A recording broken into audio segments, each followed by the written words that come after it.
Hi guys, I'm Daksh and today we're going to discuss stress and anxiety. So, pretty sure most of you have gone through a period of extreme stress and anxiety in the last few years. And stress and anxiety is one of the most important topics that people think about when they think about mindfulness. So, whatever it is that is causing you stress, it may be debt, it may be housing, it may be healthcare of you or your relative, or it may be some other issue such as body image, or maybe you feel like you cannot compare with your peers, or maybe you have a definition of success that you can't really reach anytime soon. So these may be different reasons for you to stress or worry, or it may just be an exam stress that you're dealing with. No matter what it is that is causing you stress, one thing is for sure, that stress by itself is not helping you, right? Every one of us will agree that stress doesn't really help us for the most part. And whatever it is that is causing you stress, you need to figure out a way to be best equipped to deal with that situation. So by the end of this video, you'll have a short-term fix and a long-term fix for dealing with your stress and anxiety. And if you do those steps that I mentioned, you will never be stuck in that downward spiral of anxiety and worry. So, one of the most important things to remember or keep in mind when you're dealing with anything that's causing you stress is that if you ignore it, and if you ignore that feeling of stress and just go on with your day, it might cause long term harms. So, people can develop bad habits because they are trying to search for a way of escape from that stress. So some people overeat, some people shop anytime they get stressed, some people go out party, some people get into drug addiction, alcohol addiction. So dealing with stress and not ignoring what is causing the stress is really important for the long term as well as the short term. And a short term fix is very simple, to be honest. When you get stressed, there are a lot of changes in your body. Your body goes into fight or flight mode, and you breathe faster, your heartbeat gets faster. So, there are a lot of physiological changes that are causing that stressed state that your body goes into. So, a very easy fix to get out of that stress state is to just start breathing slowly. So, anytime you feel stressed, you will start breathing faster. And if you just count your breaths in a minute, they would be around 15-20 breaths, 1 minute, 15-20 breaths. And if you want to get out of that cycle of stress, just take 4 breaths a minute. And I know it might sound very low for you, but the process is simple. Just take a deep breath in, wait for 4, 5, 10 seconds, then let it out, wait for 5 to 10 seconds, and then take a breath again in again.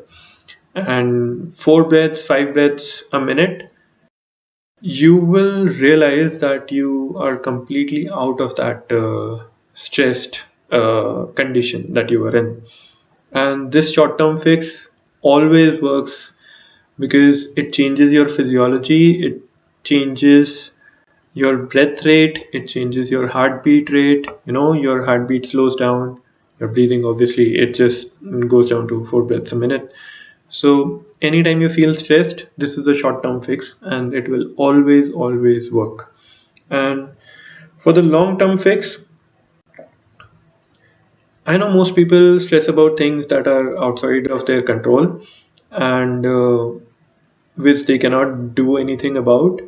And obviously, there is no reason to worry about it, because no matter how much you worry, it won't change a thing. If there are things inside your control, you can do those things, and the moment you start acting on the things that are in your control, you start feeling less stressed. If you have an exam that is coming up, the best way to get rid of that stress is to just study. I know it sounds cliche, but it's true. And the other thing that you have to think about is, uh, most of the times your stress is caused inside you, and if something outside is causing you stress, you need to look inside and figure out what it is that is mirroring that. Okay, so that is a trigger for emotion. So for example, you get angry at someone else. Most of the times the reason you're angry is not because you're angry at someone else, but because you can see the same thing inside you, and you're angry at yourself, which you're taking out on someone else. And it needs introspection. I know it sounds voodoo, but this is how people take stress. Once you figure out the root causes of what is causing you stress from the inside, from your internal reality, it will change you, and you won't be the same person again, because that same thing will never be able to cause any kind of stress or anxiety in you again. So, you know, it's sort of an evolution, and that is why people pay therapists big bucks, because uh, once they realize something about themselves, it just clicks. And once it clicks, you change as a person, and you don't see the same things the same way. Pretty simply, the thing you are stressed about, most people aren't, right? So why are they not stressed about it, and why are you stressed about something? Think about that. It is a bit out there, and some people never want to introspect, but if you do it, I'm pretty sure you will be able to reach a point where you understand yourself a little better, and that will certainly help you with the things you're stressing about. So that's it for today's video. Thank you so much for watching. Kept it conversational this time, so I hope you liked it. If you didn't, there is a dislike comment. You can just like the dislike comment to show other people how many dislikes there are on the video. If you feel like giving feedback, you can comment, like, share, subscribe, and that's it. Have a great day, have a great life. Thank you.